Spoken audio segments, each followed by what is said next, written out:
now. Good morning. Live from the campus of the United States Sports Academy in Daphne, Alabama. This is Sports Talk, our weekly broadcast discussing pertinent issues that have to do with the world of sport. I'm Dr. Arthur Ogden. I serve as moderator, and each week we select certain members to be on our panel so that we can keep you abreast of the world of sports and how they affect everything we're doing. The panel today consists of Dr. Steve Butler, who's our Dean of Academic Affairs, and Dr. Brett Simmermacher, new addition to the faculty, who is the chair of sports coaching. We thought we'd introduce Dr. Simmermacher today. He's an Academy alum. He's been a baseball coach all over the place. Had great success when he was in the Mexico Military Institute. And we want to welcome Dr. Simmermacher this morning. Well, I guess everyone is pretty well inundated by all the stories or not so stories or even the outrage of things affiliated with the Super Bowl, whether it's Benghazi or now the media seems to be preoccupied with whether or not Marshawn Lynch is going to say anything other than I'm here so I don't get fined or I'm here so I don't get fired.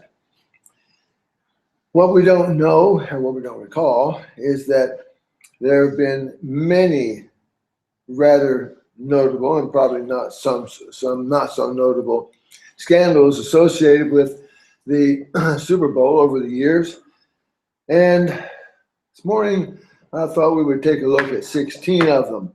And this, of course, is a courtesy of Amber Lee, who is a lead writer for Bleacher Report. Those of you who don't have Bleacher Report, check it out. It was on their latest publication just yesterday.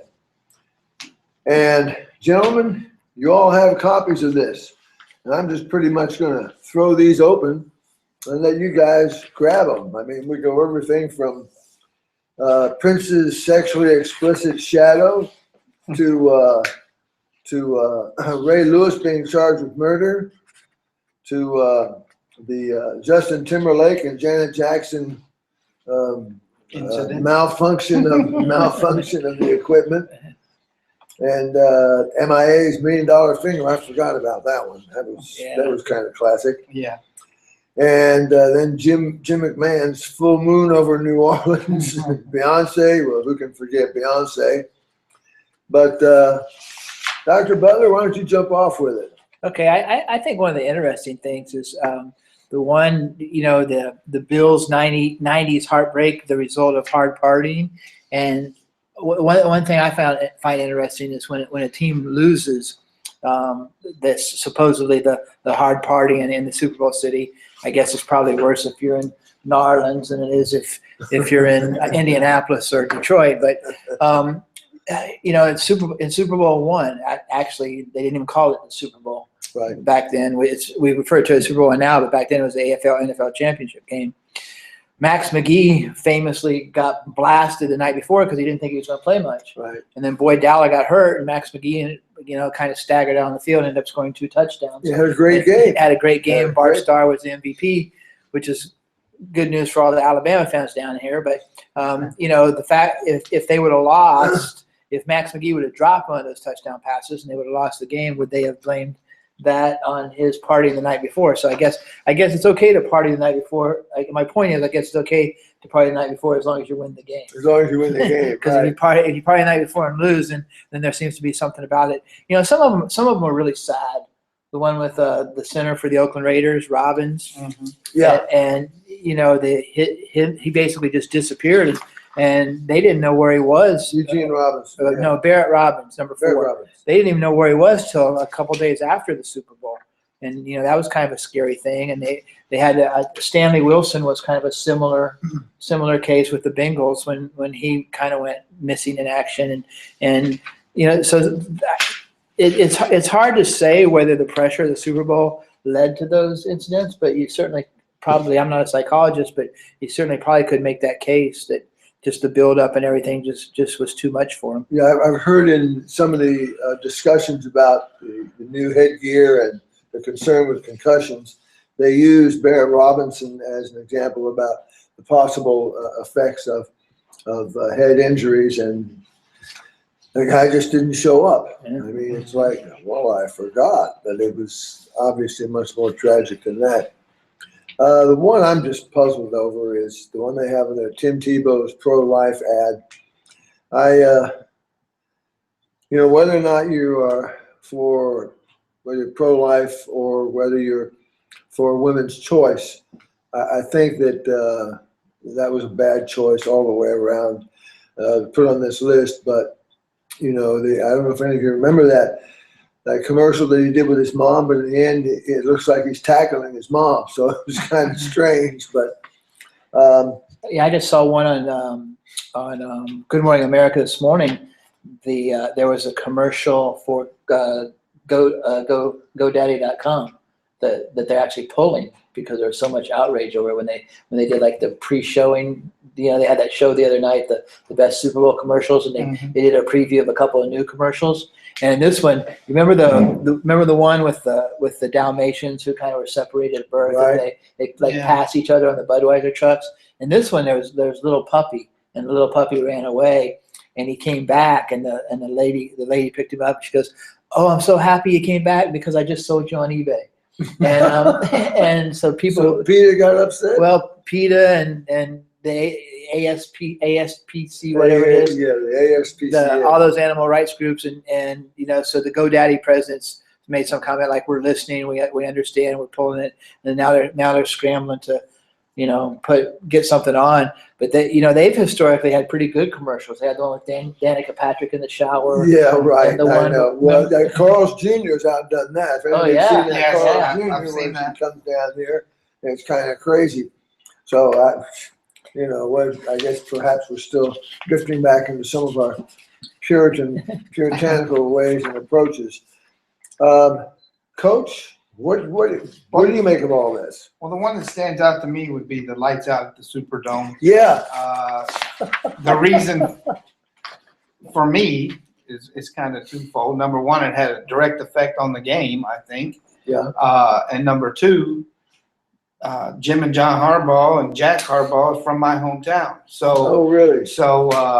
that was an intriguing one for me to read and see. And then the other one is Eugene Robinson with the Denver Broncos the night before the game is soliciting sex. And then he has to call Dan Reeves the night before the game, which is another one that had a direct effect on the game when they played Denver in 1999. Yeah, is anyone surprised that the sex trade industry is going on at the Super Bowl? I mean, is this really a shock? No. I mean, obviously it's an issue that people don't want to talk about for a myriad of reasons, but all of a sudden this becomes a bombshell. He's arrested for soliciting, and it's just very, very strange. And his wife and two children are in Miami. Right. So yeah, that's they recruited ladies to the World Cup in Rio. Oh, right. I remember writing an article about that. Yeah. Well, but in Brazil, prostitution's legal. Right. And the moral question aside, We need a Super Bowl in Las Vegas. right. Have all kinds of stuff. please. What about MIA's multi-million-dollar middle finger? You remember that one, Brett? I do remember that one. It was in 2012. Right. And the surprising thing that I read there was the restitution, how much it grew or increased over the years. Oh, yeah. Up to $16.6 million in restitution, up from $1.5 million where it originally started, which doesn't surprise me. They finally settled the suit, and then the terms weren't released. Yeah. But they were asking for the 16.6 from 1.5 million. That brings up an interesting point about prices and what it costs, not just to produce anymore, but what it costs to attend. I was listening this morning on the radio, I think it was Mike and Mike, they were talking about the very first Super Bowl that tickets were like $6 for general admission. And then 10 years later, it jumped to like 800, and now it's, I'm sorry, the face value of general admission now is 800, but They're being sold for a lot. being sold for 4,000. And then the cost of advertising, a 30-second ad back at the first Super Bowl was $88,000 for a 30-second ad. What's in the millions now? It's a million. Well, I heard the other day that Budweiser's paying $40 million just for the ad itself to be able to have To produce it. No, that's not to produce it. That's just that's not including the producing costs. That's just what they're paying. That's just what they're paying to be able to have their commercial air. They're buying that time. They're buying that time. Then they've got to pay for all the, and they didn't give a figure on what it costs to produce their commercial. I went to 6 of the first 10 Super Bowls. I grew up in South Florida and was a Dolphin season ticket holder, and a bunch of those early Super Bowls were held in the Orange Bowl. And I was looking for something about a month or so ago, and I found my Super Bowl III ticket. Wow. $7.50. What year was that?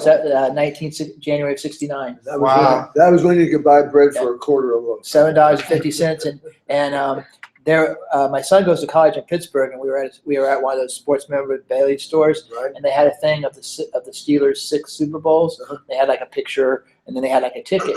And Super Bowl X, which was also in Miami, I didn't remember. I don't know where my ticket is, but it was $15. Yeah, it's just amazing. The ticket to Super Bowl X in the Orange Bowl between the Steelers and the Cowboys. Where did I hear that after this year, and I could be wrong, that the NFL, if the halftime performers want to come in, they have to pay the NFL? Is that right? Is that what I heard? I did hear that, and that was with I can't remember what artist it was. They got the top bid, and of course, Right. you take a look at the fantastic productions. I mean, Beyonce on there and Prince and so forth. I don't know. You mentioned the Orange Bowl. When I was a kid, we used to go to the Orange Bowl, and when we first started having the Orange Bowl, it was it was about the game, and then the production at halftime became unbelievable. You're from South Florida too, and it was like, the Disney people took it all over. Halftime is only supposed to be 20 minutes in a regular game. Mm-hmm. A championship game, a half an hour. This was like a 40-minute halftime. That affects the athletes. It affects- You know oh, that. sure. You know that. He's a baseball coach. He knows if you get cold and you don't do something down in the bullpen, you get called up. You got to. Well, it's no Warm different up. than any other sport. Well, we got Katy Perry this year, right? I don't know. And I believe that's where it was. You might have heard it at the college game day when Katy Perry was at Ole Miss or Starkville, somewhere. and she was talking. At that time, she was in negotiations with the NFL. I think she hadn't made her decision yet back in September, October, as to whether she was actually going to want to pay them to perform at halftime. I think that's where that came up. If you might have been watching that when it was taking place. Unbelievable. Well, as we're beginning to move into the game this Sunday, what time is kickoff? Is it 7 o'clock or 8 o'clock Eastern? I know that all the festivities start at 11 a.m. here. Yeah. Yeah. So It's like a 6-hour pregame show. well, it's They're going to milk it for everything it's got. Sure. Selling more TVs and so forth and so on. It's a big money maker. mhm. It's Don't they announce the Hall of Fame on Saturday? Saturday night. They have the Hall of Fame awards, so that's another TV show that they're going to crank up on. Yeah. And I'm just absolutely amazed. I know that our viewers are going to be watching it, and some of the little things that I always like to take off is I'm curious now. How many cameras are they going to use? Originally, I think there were like 8 cameras. That was standard for CBS broadcasting the games. And I don't know, there's someone said something like 32 cameras, and then they've got the camera that hangs over from the top and comes swooping down. It's really quite a production. I don't know if I want to pay the money to go to something like that other than say that I can be there. But I have a very good seat at home, and I know that we're going to start supplying ourselves with food, and we've got a rather large family at home anyway, so we'll have our own Super Bowl party. But guys, what do you think of this absolute unbelievable spectacle? You know, I think football more than any other sport has reached a point where it's actually a better watch on television. Oh yeah, You know, except the Iron Bowl. It's got to be yeah. the Iron Bowl. I mean, it's nothing like You know, that. hockey's horrible on television, but football, it's with HDTV, it's like it's so good. You know, one thing as we're getting close to our time here, but one of the things that always really intrigues me about the Super Bowl is some of these bets that you can make. Oh yeah. Yeah, Brett mentioned the Harbaugh Super Bowl. There, you could actually bet real money and win or lose money on how long their post game hug was going to last. And you know, it's amazing. You know, but you can probably bet on what Katy Perry is going to be wearing when she Oh yeah. I at can- halftime. I can only imagine what the Super Bowl was like. I attended the Final Four last year in Dallas, Oh and yeah. it was a spectacle at that level. That's, you know, NCAA Division I college basketball Final Four. I mean, they're like mini concerts going on during the, you know, prior to the game. All kind, you know, you're coming out of the game, they're handing you Buffalo Wild Wing sauce. It's just, I can only imagine what it's like. It's to go attend a the Super last Bowl. Super Bowl I mentioned earlier. I've been to 6, but the last one I went to was 10, and it was nothing. It was pretty much a football game Right. in 1976. Yeah. when They're the still Cowboys- focused. Yeah. It was a football game. You know, it was the championship game, but that's what it was. Now it's a mega event.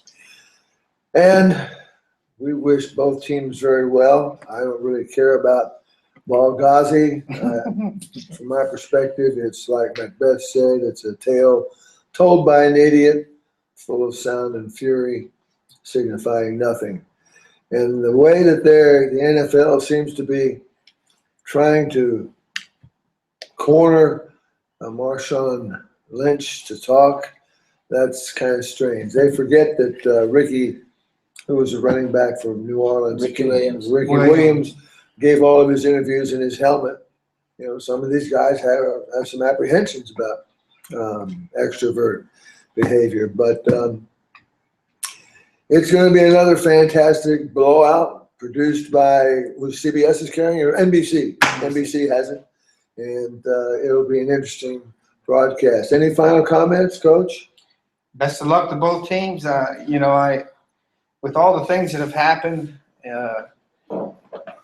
you know, and everything, I'm hoping the Seahawks come out with the win. Yeah, Dean? it's a great story because either Russell Wilson will win 2 in his first 3 years, Yeah. or Tom Brady will win his 4th. I heard Ron Jaworski on the radio yesterday morning on Mike and Mike say right now he believes Joe Montana is the best quarterback ever. But if the Patriots win this weekend, he moves Brady to number 1. So it's pretty amazing for either one of those two quarterbacks.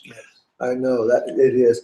I want to close with just you mentioned Joe Montana. Have any of you seen that commercial where Herschel Walker and, Oh yeah, Yes. and Herschel Walker, Bo Jackson, and Doug Flutie. and there's Joe Montana, and They're the all first 3 are doing this because they all got Heisman trophies. Bo Lincoln was, I got one of them too. Joe Montana hold up his fingers, his hand full of Super Bowl rings, and said, "That's amazing." At any rate, thank you for tuning in. Thank you also for sending in those suggestions to sportstalk@ussa.edu. We will keep them close to our hearts, and this actually came as a suggestion from one of you. So thank you very much. Have a great week. We'll see you next week, and we hope your team wins the Super Bowl. Good day.